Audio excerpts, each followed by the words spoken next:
Good morning 7th class. आज आपकी SST की क्लास है जिसमें कि हम आज आपकी हिस्ट्री स्टार्ट करने जा रहे हैं। हिस्ट्री में आपका लेसन फर्स्ट है व्हेन, वेयर एंड हाउ। ठीक है, तो आप सभी अपनी बुक्स ओपन कर लीजिए। तो इसमें पहले क्या बताया जा रहा है आपको, कंटिन्यूटी एंड चेंज। ठीक है, निरंतरता और परिवर्तन। ठीक है, we have studied about the ancient period in class 6। In class 7 we will study about the medieval period. ठीक है, आपने इससे पहले की जो क्लास है आपकी 6th क्लास थी, उसमें आपने कौन सा पीरियड पढ़ा था? एंशिएंट पीरियड को पढ़ा था। अब आप 7th क्लास में कौन सा पीरियड पढ़ेंगे? मिडीवल पीरियड को पढ़ेंगे। ठीक है, which lasted from 700 CE to 1800 CE. This period thus cover 1100 years, and in this period we will learn about new people, new culture and new political system. ठीक है, जो आपका ये मिडीवल पीरियड है, इसमें आप किसके बारे में जानेंगे? जो नए लोग हैं, नया कल्चर, संस्कृति के बारे में, और जो न्यू पॉलिटिकल सिस्टम इमर्ज हुआ उसके बारे में आप जानेंगे। During the medieval period, many different cultures were introduced in India by different groups of people. ठीक है, इस medieval period में जो अलग अलग जो संस्कृतियां हुई उनको इंट्रोड्यूस किया गया भारत में different groups of people के द्वारा। ठीक है, अलग अलग लोगों के समूह के द्वारा। Who came from outside, जो बाहर से आए थे। ठीक है, भारत के बाहर से आए थे। At this time, India had trade relation with Arabia and many Arabs came to India as traders. ठीक है, इस समय पर जो भारत के व्यापारिक संबंध थे वो अरब के साथ थे, और बहुत सारे जो अरब्स थे वो भारत आए थे। ठीक है, व्यापारी के रूप में। By the end of 1000 CE the Turkish and had invaded India, and this invasion had led to the introduction of Islamic religion in India. ठीक है, जो टर्किश लोग हुए उन्होंने जो क्या किया था, भारत पर आक्रमण किया था, जिसके कारण जो भारत में जो इंट्रोड्यूस हुआ वो क्या हुआ था? इस्लामिक, यानी कि जो इस्लामिक धर्म है वो भारत में इंट्रोड्यूस हुआ। By the 12th century CE Islam had become an integral part of India's cultural heritage. ठीक है, और 12th century तक जो था इस्लामिक जो धर्म था वो इंडिया के कल्चरल और हेरिटेज का एक पार्ट, इंटीग्रल पार्ट बन गया था। ठीक है, the impact of the assimilation of different cultures over the centuries can be seen in present day India. ठीक है, जो भारत की संस्कृति में अन्य संस्कृतियां मिलती गई उनका प्रभाव भी आप अभी भी हमें देखने को मिलता है। ठीक है, This year we will study about the historical events both in North and South India. ठीक है, इसमें आप जो पढ़ेंगे जो हिस्टोरिकल ऐतिहासिक घटनाएं घटी आपके नॉर्थ और साउथ इंडिया में उनके बारे में। ठीक है, the medieval period has characterised by a long political struggle between the Palas, the Pratiharas and the Rajput. ठीक है, जो आप इस मिडीवल पीरियड को देखेंगे तो इसकी जो मुख्य विशेषता वो ये रही कि एक पॉलिटिकल स्ट्रगल रहा। ठीक है, किसके बीच में? जो पाल्स थे, आपके प्रतिहार्स थे और राजपूत थे, इनके बीच में। In the south there were political and economic development as in the case of the imperial chores who sent trade mission to faraway countries. ठीक है, और साउथ में जो थे अलग राजनीतिक और जो आर्थिक जो था वो डेवलपमेंट हो रहा था, क्योंकि जो चोल जो साम्राज्य था उसने क्या किया था कि जो अपना जो ट्रेड मिशन थे, व्यापारिक मिशन थे, उनको जो था देश से दूर के देशों में भेजा था। ठीक है, द दिल्ली सल्तनत and the Mughals were the two very important dynasty of medieval India. ठीक है, जो मिडीवल इंडिया की जो 2 इंपॉर्टेंट डायनेस्टी थी वो कौन कौन सी थी? एक तो दिल्ली सल्तनत और दूसरे की और मुगल। ठीक है, along with the study of the rise and fall of dynasty, development of centralized administration, battle that were fought, we will also study about the development of art and architecture during this period. ठीक है, अब इसमें क्या है, हम जो इस chapter में पढ़ेंगे कि कैसे जो डायनेस्टियाँ थी उनका उत्थान हुआ और पतन हुआ। ठीक है, एडमिनिस्ट्रेशन का जो सेंट्रलाइजेशन हुआ वो कैसे हुआ, और जो लड़ाइयाँ लड़ी गई उनके बारे में, और इसके साथ साथ हम जो डेवलपमेंट हुआ आपके आर्किटेक्चर और आपके आर्ट के क्षेत्र में उसको भी पढ़ेंगे। The fusion of different cultures owing to the continuity of different groups of people continued throughout the medieval period. ठीक है, अब जो था इस medieval period में आपको पूरा फ्यूजन देखने के लिए मिलता है। ठीक है, many popular Indian food items are a product of mixing different culture. ठीक है, जो इंडिया के अभी आपने जो पॉपुलर जो फूड आइटम देखे हैं वो किसका मिक्सचर है? जो डिफरेंट कल्चर है उनका ही मिक्सचर है। For instance Mughlai food items like parathas, gulab jamun, kebabs and biryani have their origin in central Asian culture. ठीक है, जो आपको भारत का जो मुगलई फूड मिलता है, ठीक है, मुगलई फूड आइटम हो गए जैसे कि आपका पराठा हो गया, गुलाब जामुन हो गया, कबाब हो गया, बिरयानी हो गया, ठीक है, इनका ओरिजिन कहाँ माना जाता है, ठीक है, इनका ओरिजिन माना जाता है जो आपका सेंट्रल एशियन जो कल्चर था उसके अंदर इसका ओरिजिन माना जाता है, ठीक है। Similarly different kind of clothes like salwar kameez, kurta pajama, zardozi, embroidery and kaftans are also products of such cultural fusion, ठीक है।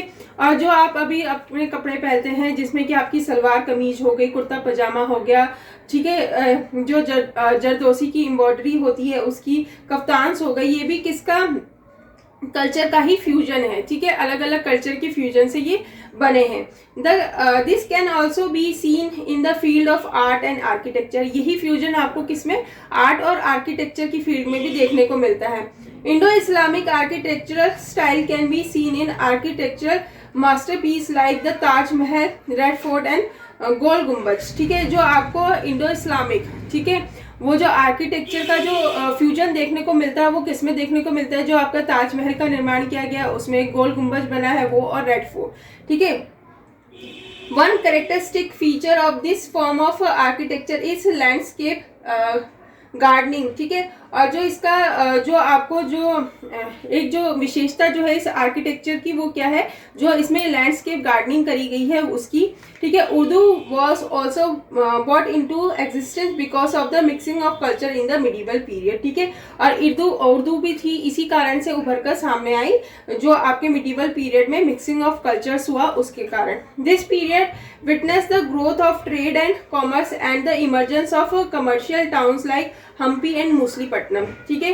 अब इस पीरियड में जो व्यापारिक जो थे वो भी ग्रोथ भी हुआ, ठीक है, और इसमें जो आपके कमर्शियल टाउन्स थे जैसे कि हम्पी और मूसलीपट्टनम उनका भी उदय हुआ, ठीक है। Many important developments occurred in the society during this period, ठीक है, इस समय पर बहुत सारे इंपॉर्टेंट जो डेवलपमेंट हुए आपके समाज में। These include changes in the caste system, इसने जो किया कास्ट सिस्टम में भी परिवर्तन लाया। Movement of people in the subcontinent and development in the tribal communities, ठीक है, लोगों का मूवमेंट हुआ सबकॉन्टिनेंट की तरफ, और जो आपकी ट्राइबल्स कम्युनिटी थी उनमें भी डेवलपमेंट्स देखने को आपको मिलता है, ठीक है। In the field of religion many new philosophies and movements emerge during this period, ठीक है, रिलीजन के क्षेत्र में भी आपको डेवलपमेंट देखने को मिलेगा। सम ऑफ दीज वर भक्ति, Sufism and Sikhism which will be covered in this book, ठीक है, आप इसमें भक्ति, सूफिज्म और सिखिज्म के बारे में भी पढ़ेंगे, ठीक है, आपको आगे के चैप्टर्स में इनके बारे में बताया जाएगा।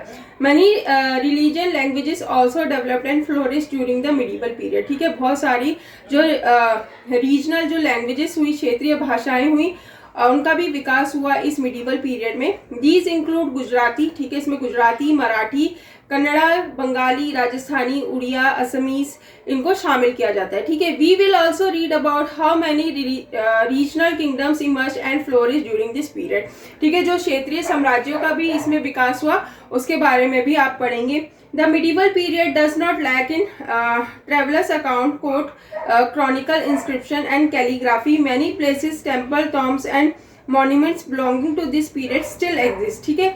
अभी जो इस टाइम पर जो आपके ट्रेवलर्स, तीर्थ यात्रियों के द्वारा जो बातें लिखी गई, ठीक है, और इस समय के जो शिलालेख हैं, कैलीग्राफी वगैरह है, हस्तलिपि वगैरह हैं, ठीक है, और जो इस समय पे बहुत सारे पैलेसेस बने थे, टेम्पल्स बने थे, थॉम्स थे, मॉन्यूमेंट्स थे, वो अभी भी आपको देखने को मिलते हैं। Therefore, enough historical sources are available for the study of medieval Indian history, ठीक है, तो medieval Indian history को जानने के लिए अभी भी बहुत सारे जो है सोर्सेज जो है आपको मिलते हैं। Changing name of the land, ठीक है, जो लैंड के नेम में चेंजेस हुए उनके बारे में हम इसमें पढ़ेंगे।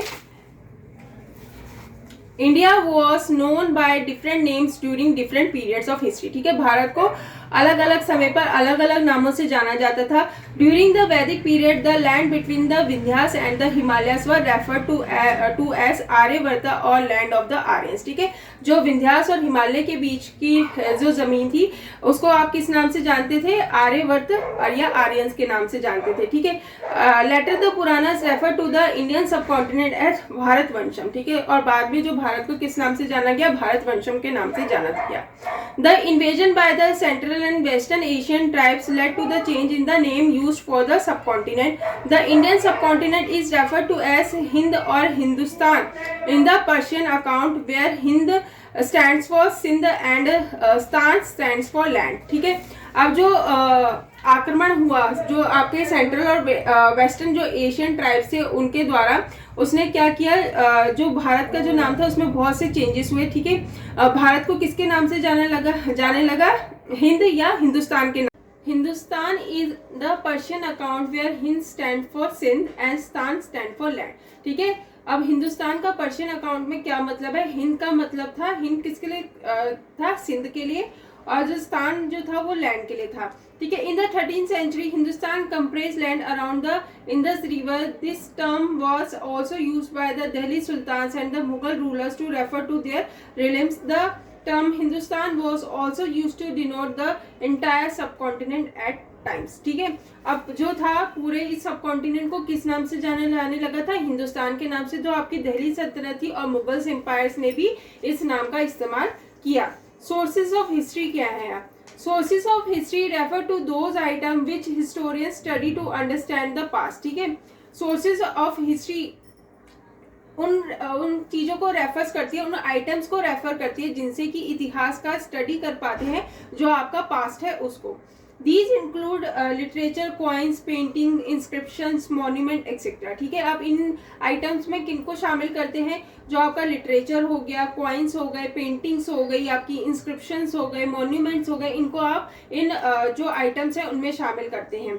For the medieval Indian period, a vast array of both literary and archaeological sources is available. ठीक है, जो आपके मिडिवल इंडिया को जानने के लिए जो आपके सोर्सेज थे, बोथ जो लिटरेरी और आर्कियोलॉजिकल, वो आपको उपलब्ध हैं. ठीक है, अब उसमें से आता है आपका literary sources. There is no lack of literary sources for the study of medieval India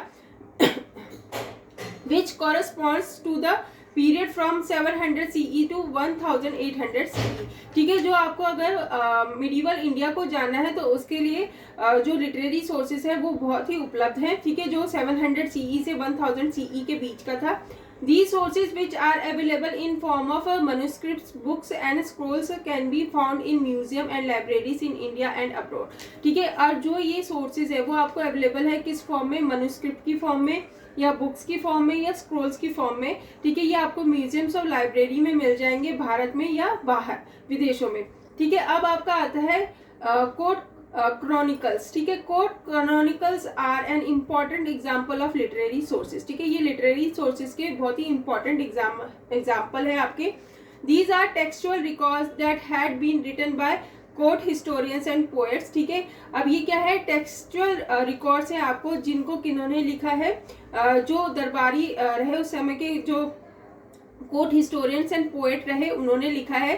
some examples include तबक आई निसारी, फतुह उस सुल्तान सलातिन, तर्क ए फिरोज शाही एक्सेट्रा. ठीक है, These record contains history of the rulers and the ruling dynasty of the kingdom in which the writers live. ठीक है, ये उस समय का रिकॉर्ड रखता है जिस समय पर उनको लिखने वाले वो राइटर्स उनके दरबार में रहे, उस समय कौन सी डायनेस्टी थी और कौन सा किंगडम था, उसके बारे में वो बताते हैं.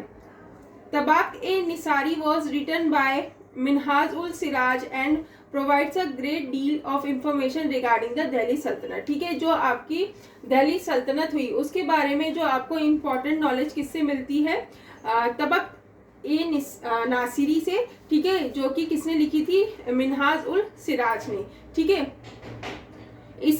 Isami wrote about the period from the rise of the Ghaznavids to Mohammad bin Tughlaq in Futuh us Salatin. ठीक है, अब जो इस्लामी ने जो गजवाबिन था उसके बारे में और मोहम्मद बिन तुगलक के बारे में किसमें लिखा था, फतुह उस सलातिन में. The history of the region of Firoz Shah Tughlaq had been covered in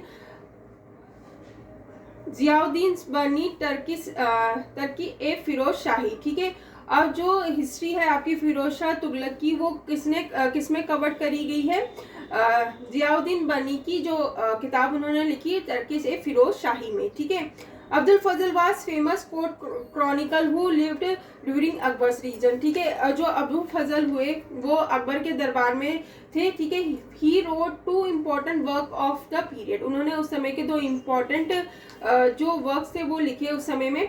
they are I Akbari and Akbarnama. ठीक है, इन्होंने क्या लिखे थे, आईने अकबरी और अकबरनामा लिखा था। बधूनीस मुक्ताबुत Tariq is also an important work which dealt with Akbar's region. For Shah Jahan's region, historians study the Padshahmama and the Alamgiri-nama. These work also cover the early years of Aurangzeb regions. ठीक है, अगर औरंगजेब के बारे में आपको जानना है तो वो आप किससे जान सकते हैं, पशनामा और आलमगिरी नामा से। ठीक है, these court chronicles were written under the patronage of the rulers and as such many of these accounts have been exaggerated to flatter the rulers. Moreover, these accounts are usually silent on the life of the common people. Even so, historians do not question the use of these accounts as they help in understanding the different aspects of administration, revenue, military, etc.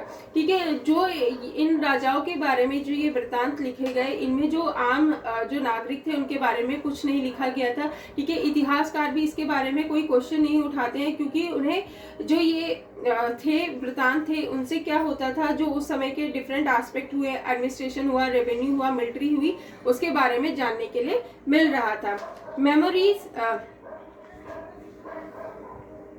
Memos and autobiographies. ठीक है, memos and autobiographies also provide valuable information for the historian. ठीक है, ये भी इतिहासकारों को जो है बहुत इंपॉर्टेंट इंफॉर्मेशन प्रोवाइड करती है।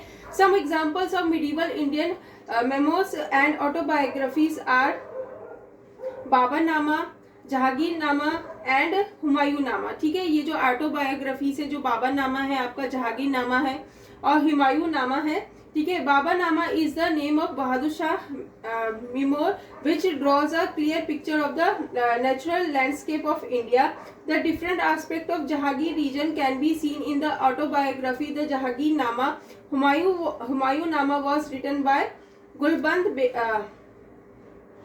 Gulbadan Begum and it provides insight into the affairs of the royal household. ठीक है, अब जो इनके बारे में जो है आपको डिफरेंट जहांगीर के जो रीजन के बारे में आपको जानने को मिलेगा जहांगीरनामा में। ठीक है, और जो हुमायूं की जो ऑटोबायोग्राफी है वो गुलबदन बेगम के द्वारा लिखी गई, जिनसे कि जो उनके रॉयल हाउस होल्ड अफेयर्स थे उनके बारे में आपको जानने के लिए मिलता है। फिर आता है आपका अकाउंट्स ऑफ ट्रेवलर्स। ठीक है, A number of foreign travelers who had come to India during the medieval period had left written accounts of their visit. ठीक है, बहुत सारे इस समय पर जो फॉरेन जो तीर्थ यात्री थे इस समय पर आए और उनके रिटर्न अकाउंट भी आपको मिलते हैं। ठीक है, these account are an important source of history as they provide fair and unbiased account of the Indian kings. ठीक है, ये बहुत ही इंपॉर्टेंट हिस्ट्री के सोर्स हैं, इनसे आपको उनके बारे में फेयरली जानने के लिए मिलता है, जो भारतीय राजा हुए उनके बारे में। They also provide information about the socio economic and political life of the people. ठीक है, ये लोगों की जो सोशियो इकोनॉमिक और पॉलिटिकल लाइफ थी उसके बारे में भी बताते हैं। The foreign account are also use to check the authenticity of the information contained in the court chronicles.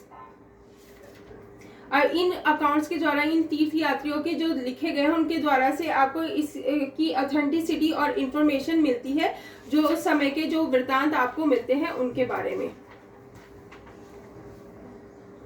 अल-बर्नी, Ibn Battuta of Morocco, Niccolo Conti of Italy, Abdul Razzaq of Persia and Athanasius Nikitin of Russia were some of the famous foreign travelers who visited India during the medieval period. ठीक है, ये medieval period के दौरान आने वाले जो थे ये जो तीर्थ यात्री थे उनके बारे में बताया गया, जैसे कि आपके अल-बर्नी हुए, इब्न बतूता हुए, ठीक है, निकोल कॉन्टी हुए, ठीक है, अब्दुल रज़ाक हुए। ठीक है, इनके बारे में आपको बताया गया है। Tahqiq i Hind is an 11th century book written by al-Bani who came to India when Muhammad of Ghaznavi invade India। ठीक है, जो तहकीक ए हिंद है, ठीक है, ये 11th century में लिखी गई बुक है। किसके द्वारा? अल-बनी के द्वारा लिखी गई बुक है, जो कि मोहम्मद गजनवी, जिसने भारत पर आक्रमण किया था, उसके समय की है। It is a book written extensively about Indian people. ठीक है, अब इसमें जो है भारतीय लोगों के बारे में भी लिखा गया है। Many European travellers and Jewish priest had also left a vast source of literary information since 16th century onwards। ठीक है, बहुत से जो यूरोपियन ट्रेवलर्स और जूइश प्रीस्ट हुए, उन्होंने भी अपने जो है लिटरेरी सोर्सेज छोड़े हैं 16th सेंचुरी तक के। Some of these include Barbosa, Ralph Fitch, Thomas Roe, Tavernier Bernier and Manucci. They had written about the Indian people. ठीक है, इन्होंने भारतीय लोगों के बारे में लिखा। Medieval Indian trade and commerce. They had also provide description of the magnificent court of various rulers. ठीक है, और इसमें जो है आपको जो बहुत ही डिस्क्रिप्शन देखने को मिलेगा, जो कि मैग्निफिसेंट कोड थे उस समय के रूलर्स के, उनके बारे में। ठीक है, फिर उसके बाद आता है आपका रीजनल लिटरेचर। ठीक है, रीजनल लिटरेचर क्या है? By the medieval period many Indian regional languages were produce a large number of literary work. ठीक है, मिडीवल पीरियड में बहुत से जो है रीजनल जो लैंग्वेजेस हुई वो भी उभर कर सामने आई, जिनमें की बहुत सारा जो था लिटरेरी वर्क लिखा गया। Poem, stories and dramas were being written in Tamil, Telugu, Punjabi, Oriya, Assamese and Marathi. ठीक है, बहुत सारी पोएम्स हो गई, स्टोरीज हो गई, ड्रामास हो गई, ये लिखे गए किसमें? तमिल में, तेलुगु में, पंजाबी में, उड़िया, असमीज एंड मराठी में। Some of the important work of this period were Jayadeva's, Gita Govinda, Chand Bardai's, Prithvi Raj Raso and the work of Kannada poet Pampa and Basavanna. ठीक है, और इस समय का जो फेमस जो रीजनल जो लिटरेचर हुआ वो क्या हुआ? जयदेव के द्वारा लिखी गई गीता गोविंदा, ठीक है, जो थी उस समय की जो फेमस वो थी, लिखी गई। ठीक है, अभी हम इसको यहीं तक समझते हैं। ठीक है, इसके बाद आप समझ लीजिए इसके हार्ड वर्ड्स को। ठीक है, हार्ड वर्ड्स क्या है आपके?